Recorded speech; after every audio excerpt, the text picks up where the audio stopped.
जय जिजाऊ, जय शिवराय, जय शंभूराजे. नमस्कार मित्रांनो. मागील भागात आपण बघितले शहाजी राजांना कैद केल्यामुळे राजे आणि बाकीचे सर्वच बेचैन होते.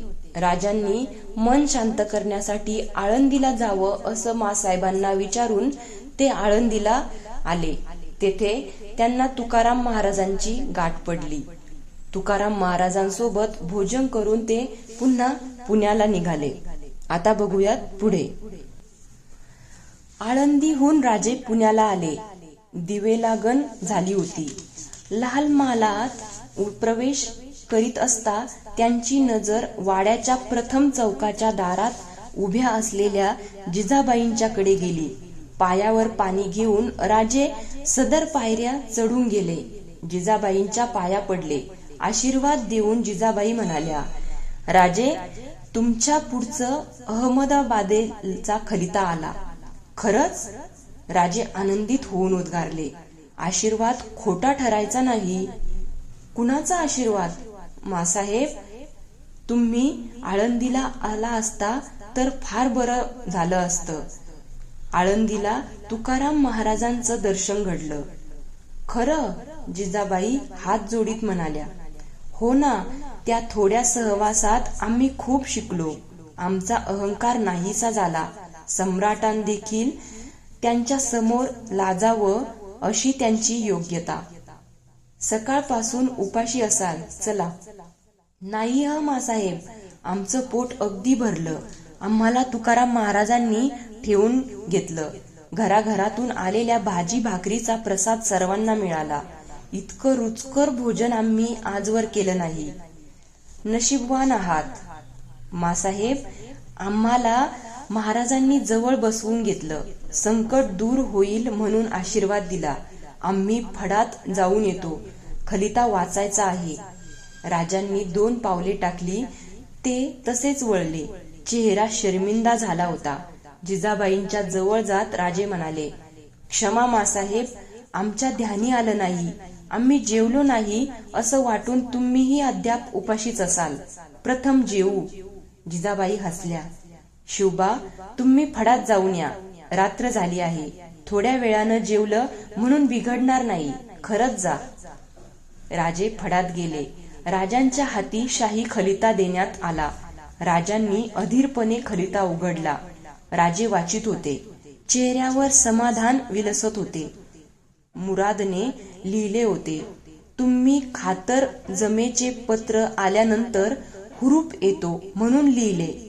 एसियास वकील अगोदर पाठविणे म्हणजे खातर जमेचे पत्र पंजासहित पाठविण्यात येईल.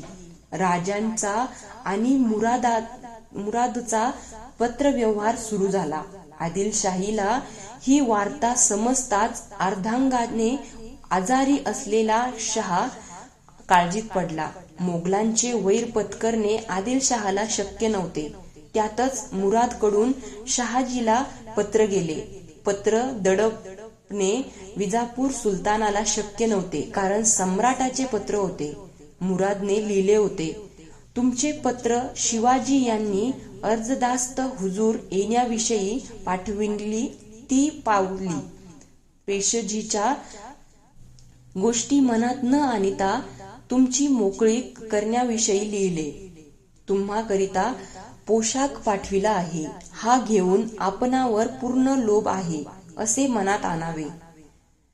विजापूरकर सुलतान धास्तावला. शहाजीला मुरादने मानाचे वस्त्र पाठविले. याचा अर्थ आता तो दिल्ली दरबाराचा मानकरी होता आणि शहाजींच्या संरक्षणाची सारी जबाबदारी विजापूर सरकारवर होती. आदिलशाही पेचात पडली. विजापूर सुलतानाने राजांना खिलत पाठविली. मानाने दरबारी आणले आणि आब राखण्यासाठी व दरबारी इज्जत राखण्यासाठी सुलतानाने एकच अट घातली. संभाजीने लढविलेले बंगळूर शहर कंदर्पी हा किल्ला बादशहास द्यावा व शिवाजीने आदिलशाहीचा बळकावलेला कोंढाणा किल्ला परत करावा. शहाजी राजांनी फारसे ओढून न धरता त्या अटी मान्य केल्या व तशा मजकुराची पत्रे शिवाजीस व संभाजीस पाठविली. जंजी कैदेनंतर जवळजवळ 10 महिन्यांनी शहाजी राजांची सुटका झाली. शहाजी राजांच्या अपमानाचे शल्य कमी करण्यासाठी आदिलशहाने शहाजी राजांच्या दारी हत्ती घोडे बांधविले. फर्जंद ही किताबत दिली. पण आलेल्या अनुभवाने शहाजी राजांचे चाकरीतील मन उदास बनले. राजांना विजापूरचे पत्र आले. शहाजी राजांची मुक्तता झाल्याचे वाचून लाल महालात आनंदाला भरते आले. कोंढाणा द्यावा लागणार याचे राजांना दुःख होते. कोंढाणा म्हणजे स्वराज्याचे अव्वल ठिकाण होते. पण टळलेले संकट त्यापेक्षा कैक पटीने मोठे होते. जिजाबाई, सईबाई, अमात्य, डबीर, पेशवे यांच्यासह राजे गजाननाच्या दर्शनाला गेले. गजाननापुढे मस्तक टेकवून राजे उभे राहिले. म्हणाले, देवानं लाज राखली, त्यानं संकटातून तारलं. राजे, निंभेळ सुख कधी मिळतच नाही का? सोनोपंत म्हणाले. राजे म्हणाले, हे निर्भेळच आहे. कोंढाण्याचं दुःख कसलं? स्वराज्यासाठी अजून 200 गड घ्यायचे असतील तर त्यात आणखीन एक गड नाही.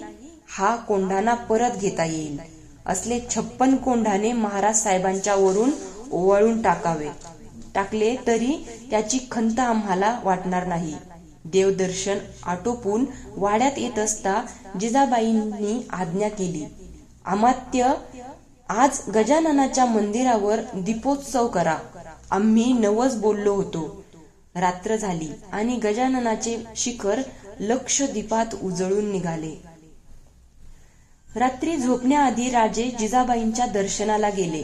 जिजाबाई म्हणाल्या, राजे, फार ताण पडला, साऱ्यांनाच मनस्ताप झाला. विश्रांती घ्या. ऐन वेळी तुम्हाला सुचलं म्हणून बरं झालं. मासाहेब, हे श्रेय आमचं नाही. सईबाईंच्याकडे पाहत राजे म्हणाले, कौतुक करायचंच ते आपल्या सुनबाईंचं करा. त्यांनीच हे सुचविलं. आहेच ती हुशार, मासाहेब म्हणाल्या. हो ना, राजे सईबाईंच्याकडे नजर रोखीत म्हणाले. पण शह देतात ती राजाला, हत्तीला नव्हे, हे अजून कळायचं आहे. सईबाई गडबडीने निघून गेल्या. जिजाबाई म्हणाल्या, राजे, तिला आता चिडवीत जाऊ नका. दिवसातली पोर सुख रूपपणे पार पडली की काळजी मिटली. एवढे मोठे झालात पण वयाची जाणीव नाही. असेच राहा. सईबाई महाली गेल्या तेव्हा राजे पाठ फिरवून झोपी गेले होते. गंभीर होऊन पलंगाजवळ जात सईबाई म्हणाल्या, माहीत आहे, जागे आहात ते, सोंग नका घेऊ. राजे वळले. राजांच्या वर नजर रोखून उभ्या असलेल्या सईबाईंना ते म्हणाले, ही चाल नाही, हा मात्र नक्की शह. त्या शब्दांनी सईबाईंचे अवसान कुठच्या कुठे निघून गेले. त्या एकदम हसल्या. राजांचे हास्य त्यात मिसळून गेले.